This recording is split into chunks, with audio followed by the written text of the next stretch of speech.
All right, welcome to the Young Turks. Cenk, Uygur, and Kasparian with you guys. Later in this program, Lance Reddick will be with us.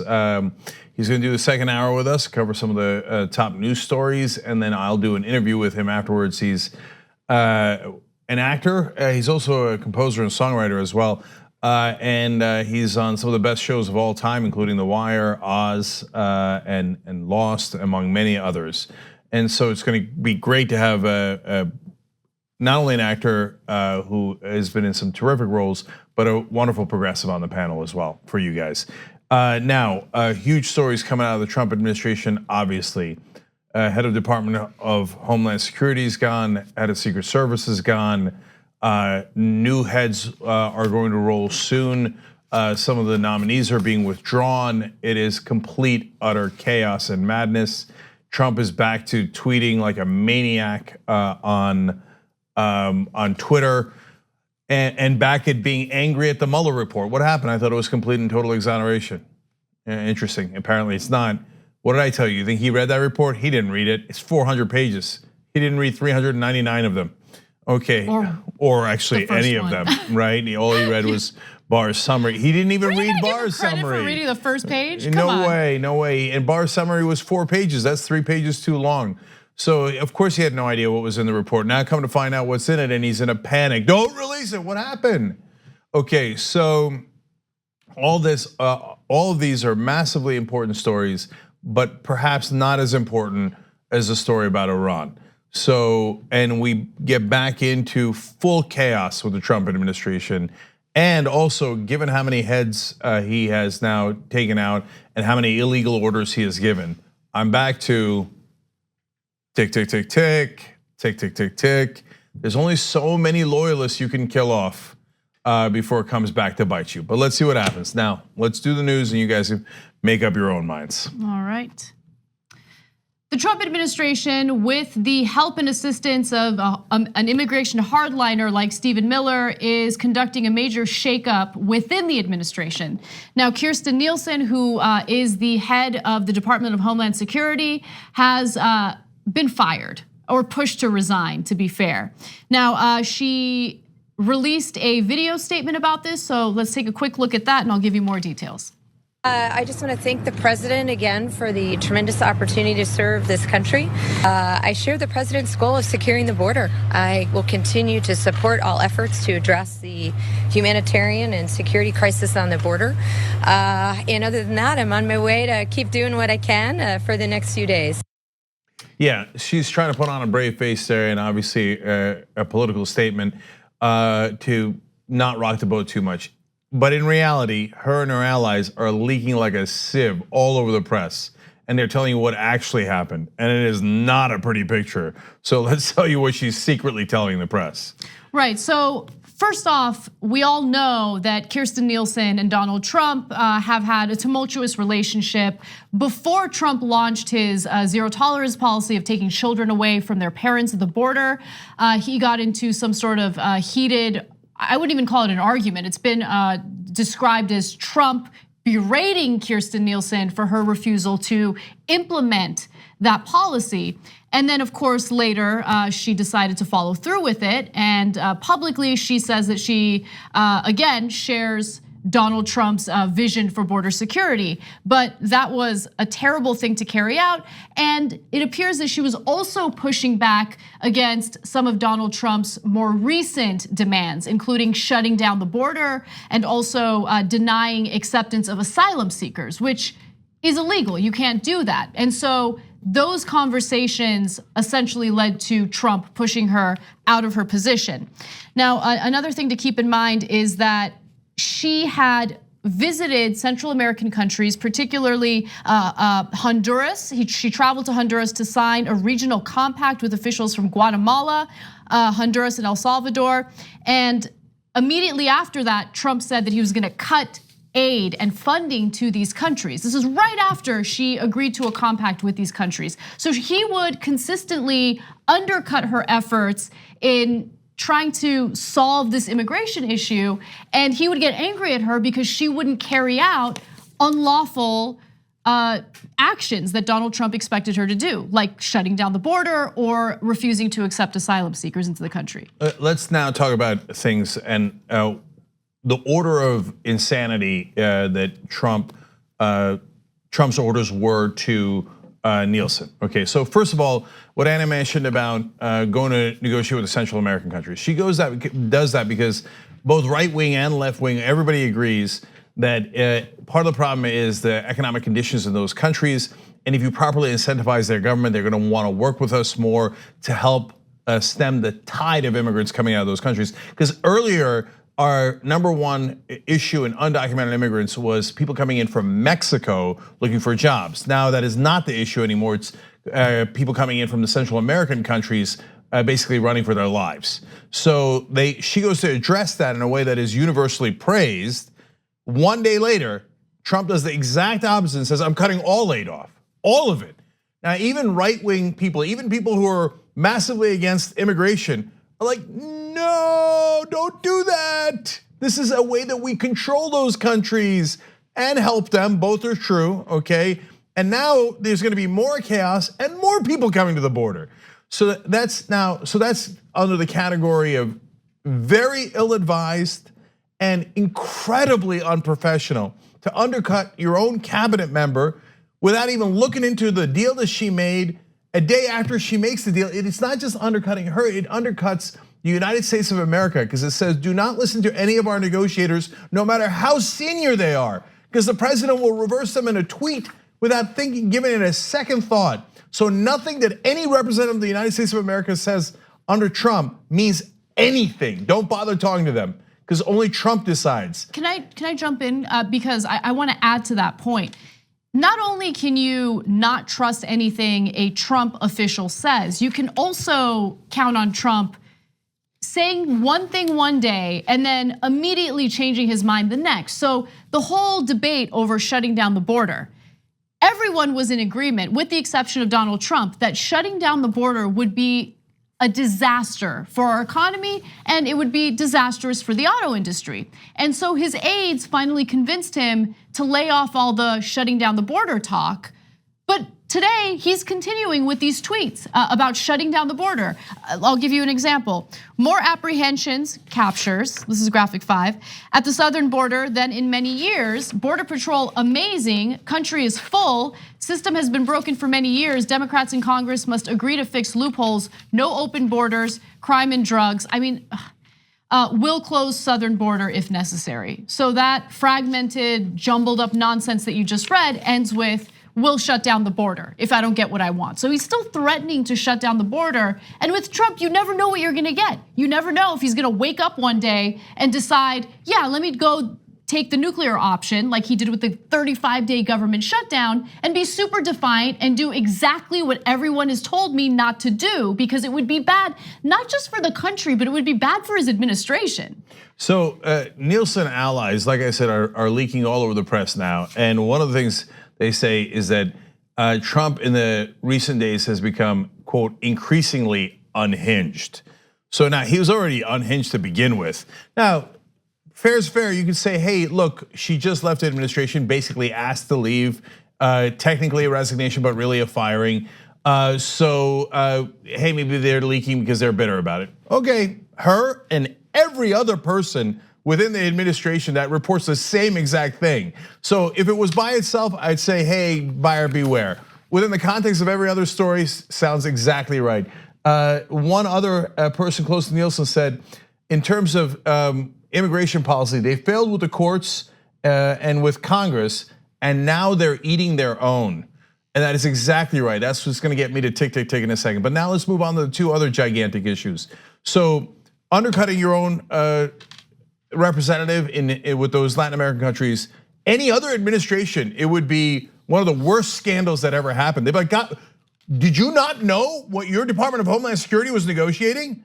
Or why did you let her negotiate it? What kind of an incompetent buffoon has their representative do a deal and then reverses that deal the next day publicly? Okay, now that is the least of Trump's problems. The second problem is wanting to shut down the border. Look, on the day that he threatened it most significantly, we came on the air and I said, man, even though it makes no sense at all to shut down the border, and it would be an economic disaster, maybe the likes of which we haven't seen in quite some time, at least a decade, right? And I'm like, but I said, but he might do it anyway. And then he came out, Mitch McConnell upbraided him and lectured him, and he came out and said, okay, well, I'm not closing it. I'm gonna wait a year, I'm gonna see how they're doing on drugs.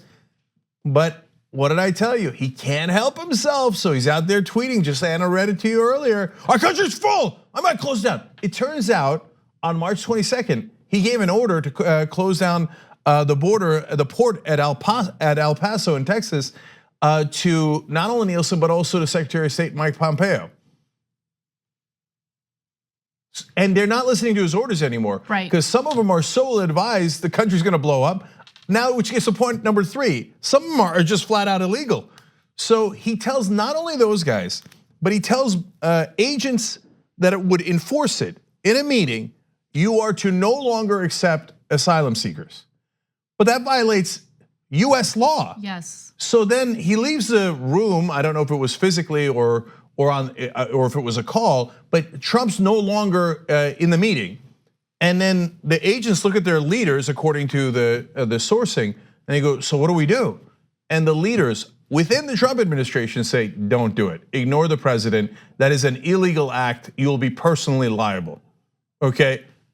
So the guy has no idea what the law is, doesn't care what the law is, constantly gives illegal orders, and then puts people in a completely untenable situation where either they're going to go to jail for following his order or they're going to be fired by the impetuous child. That's exactly right. And he's only being encouraged by Stephen Miller, who is the hardliner on immigration within the administration, right? He's the one who is encouraging Donald Trump to fire these people. He's the one who's encouraging Trump to replace them with individuals who are willing to carry out whatever it is that Donald Trump wants, whether it be legal or illegal.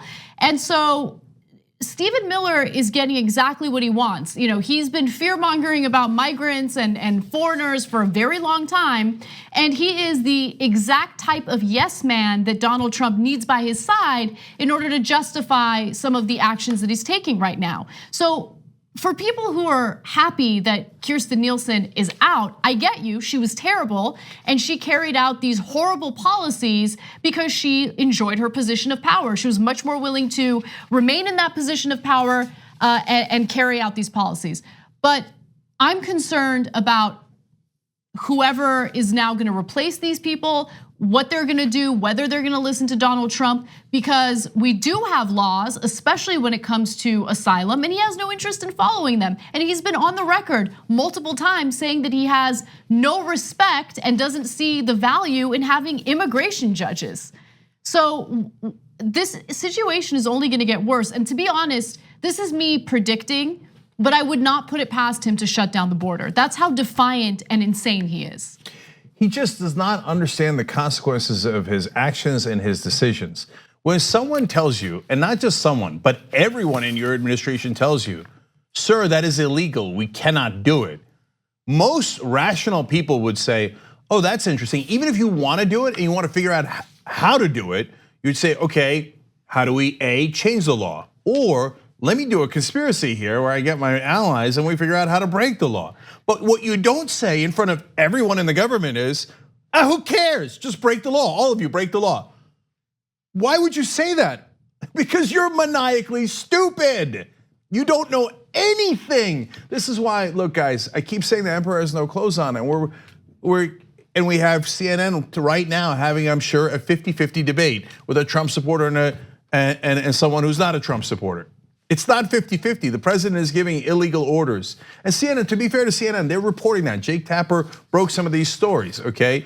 But you gotta follow through, and you gotta say, what are we gonna do in a country where the president won't follow the law?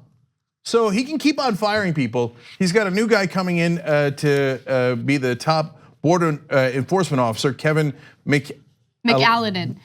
Yeah, okay. so Kevin McAleenan actually did serve in Obama's administration, so that's interesting. He is currently the top US border enforcement officer, and he has been chosen to take Kirstjen Nielsen's place.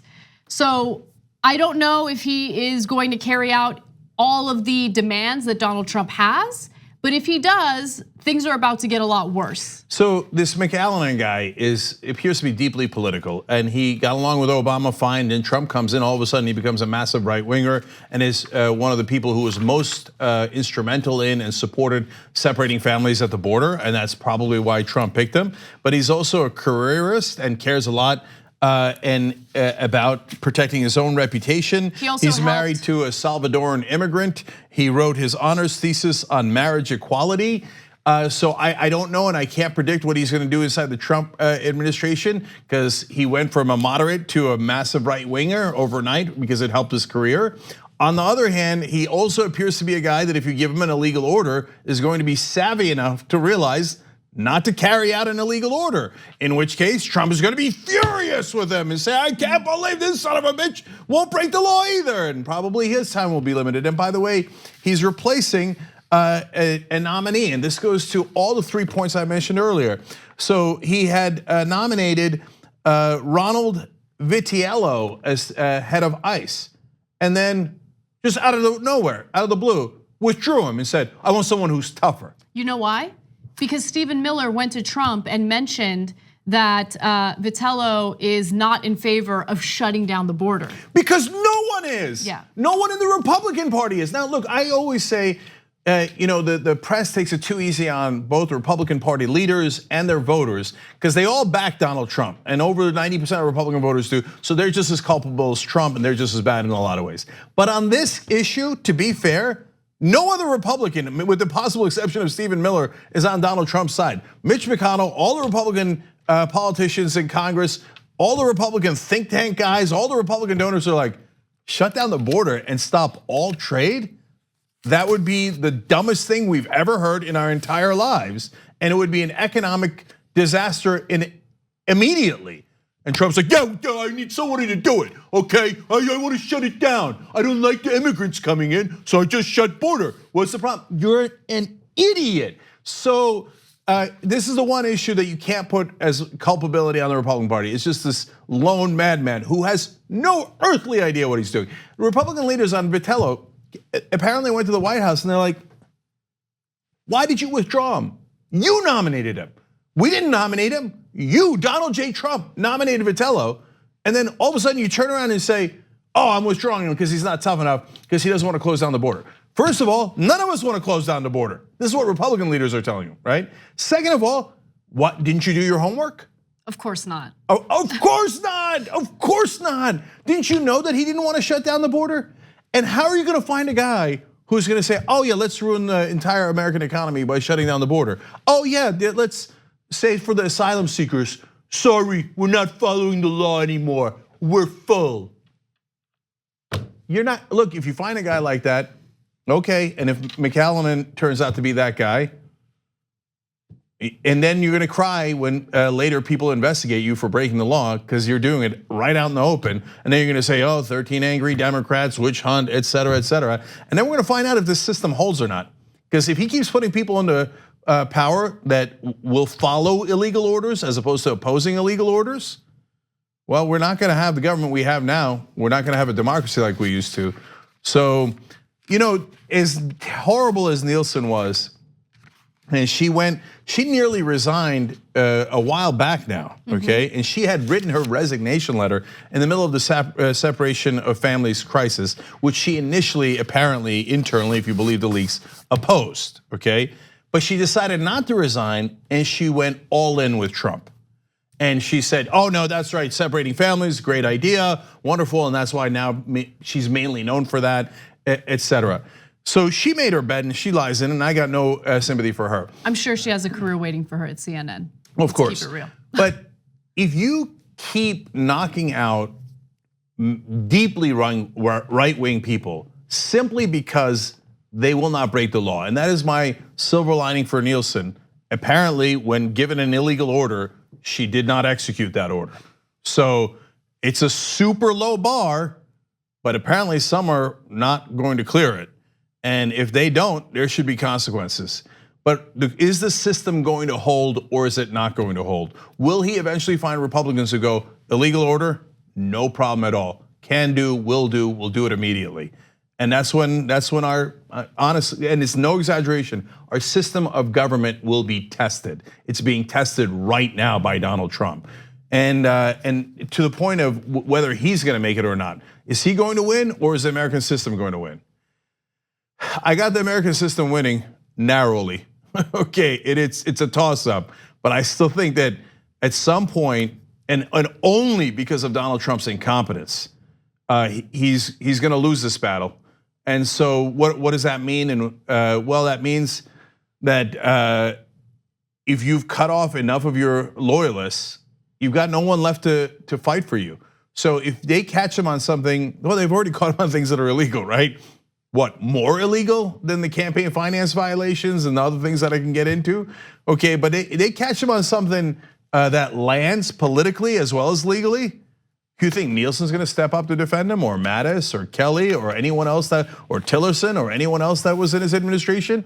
And when they start telling the truth about what happened, and he's already insulted every Republican in Congress, who's there left to defend Donald Trump? At some point, there is a price to pay for killing off all your allies. And that's what he does every time, because he's too stupid to realize that is not a smart strategy. We'll be right back. We hope you're enjoying this free clip from the Young Turks. If you want to get the whole show and more exclusive content while supporting independent media, become a member at tyt.com/join today. In the meantime, enjoy this free segment. All right, back on Young Turks. So first of all, guys, if you ever want to follow us in terms of where we're going to be or what the Young Turks is up to, or sometimes get some of our best clips sent to you, go to tyt.com/newsletter.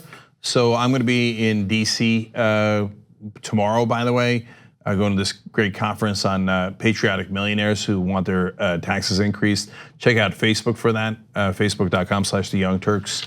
That I'll be speaking there on Wednesday. But meanwhile, it's a great way, best way to keep in touch with us is tyt.com/newsletter.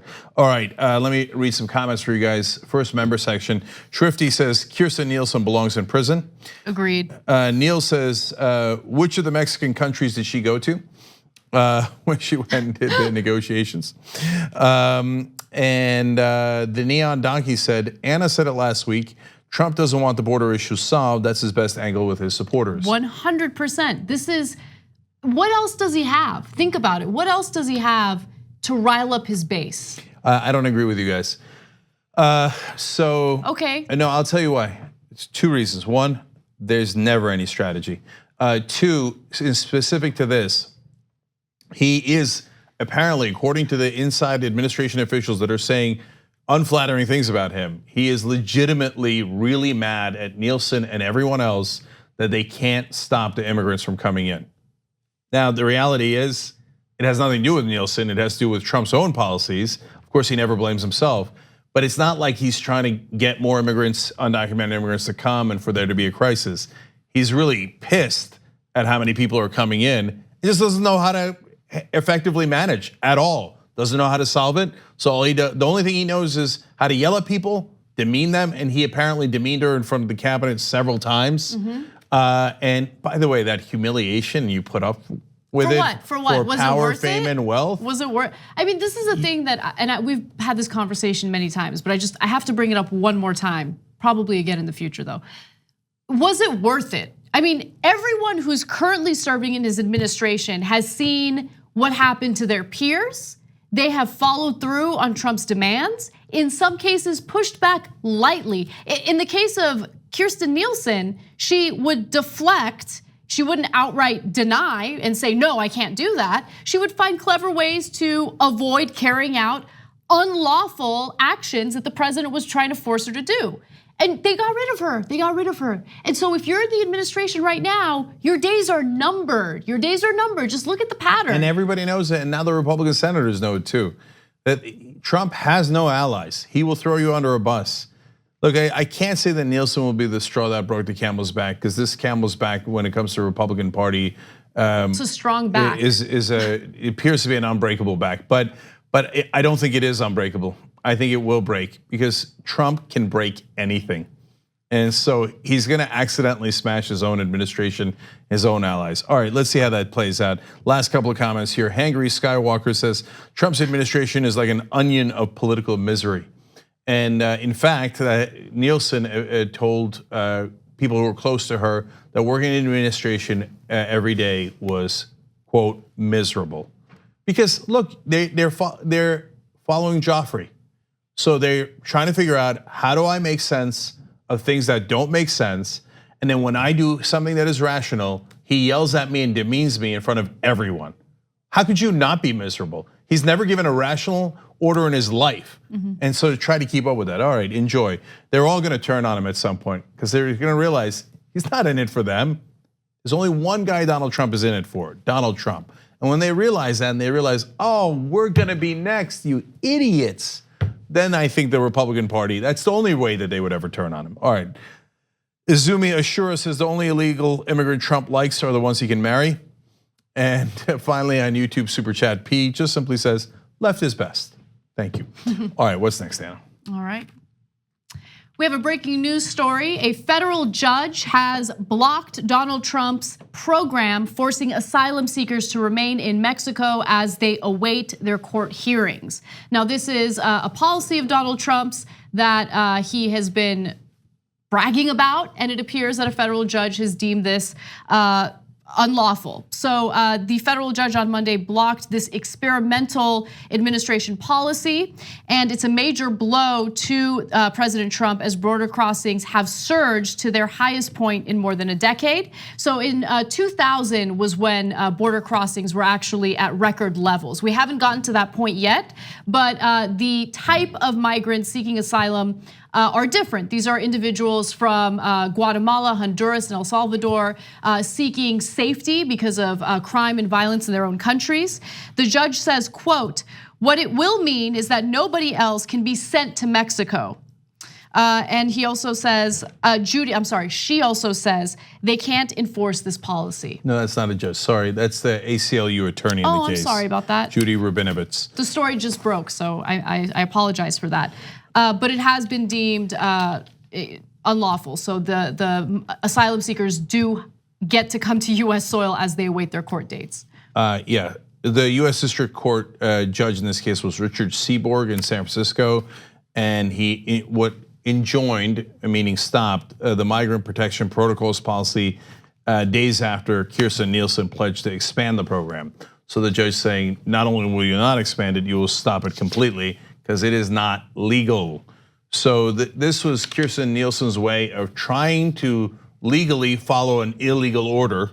And the courts have said, no, it's in violation of the law. It's not that hard, pretty easy one. So you're not allowed to do it. When someone is seeking asylum, according to US law, you must admit them, hear their case.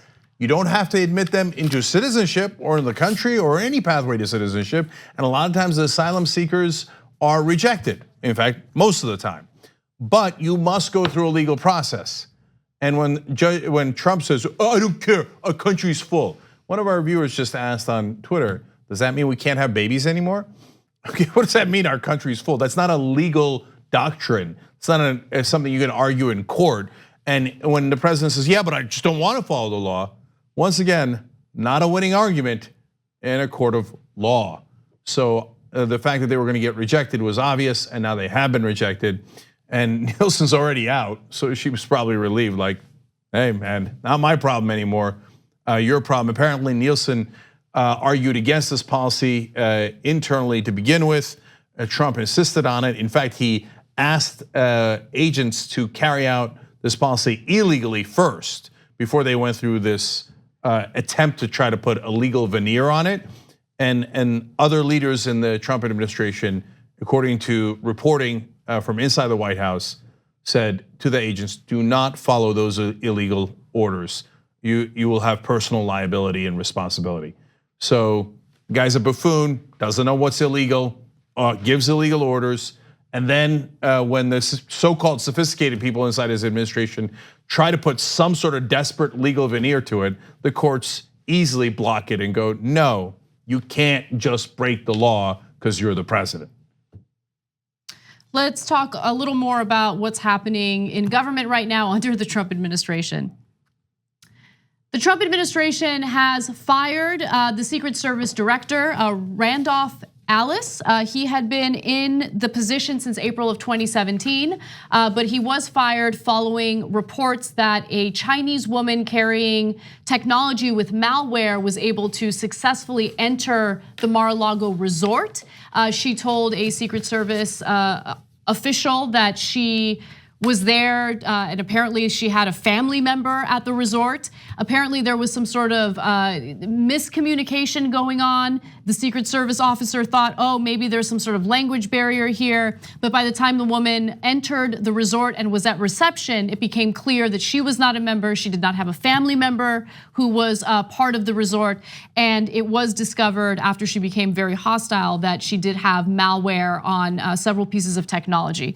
So as a result, the head of the Secret Service has been fired. So that's what everybody's reporting, but I do want to challenge one part of that, which is the part of the sentence that said, as a result. So we have no idea why he was actually fired. So could it be for that legitimate reason? Sure, it could. And I don't say that dismissively, it really could. The other reason it could be is God knows what that Donald Trump is thinking, because he's firing everybody. So he fired Department of Homeland Security Chief Nielsen. He just withdrew Ronald Vitello, who was his nominee to head ICE, because he wasn't tough enough, quote unquote. In this case with Randolph Tex Alice, he apparently had been told a couple of weeks ago that there would be a transition, but the announcement was made as usual, completely abruptly, and without going through the normal protocols. Hence, the Secret Service had no idea that it was gonna happen. You know how they found out? Through Twitter? Close, CNN.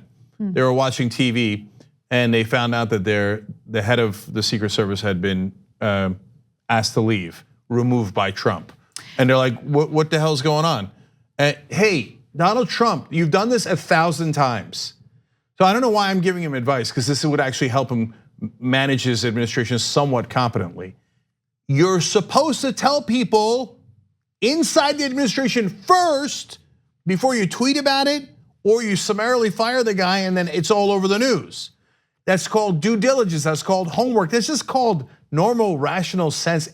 Management 101, he never does it because he couldn't manage his way out of a wet paper bag. He didn't go bankrupt 6 times by accident.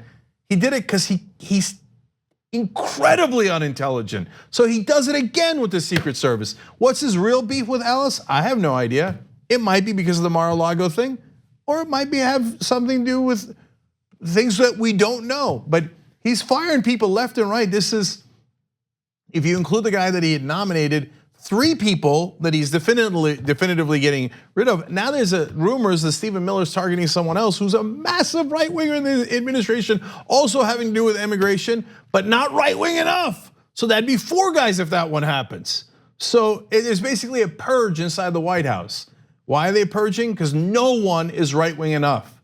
And part of it is because some of the officials will not carry out illegal orders. So do you know for sure that he didn't give an illegal order to Alice? And Alice said, sir, I'm sorry, our job is to protect you, but we are not going to do what you're asking us to do. Well, I mean, I put that probability at about 89%. Yeah. Well, all right, we're gonna take a break, but when we come back, I'm gonna give you some information about a lawyer who's working in the Labor Department who had absolutely no interest in helping the American people with labor protections. Come right back.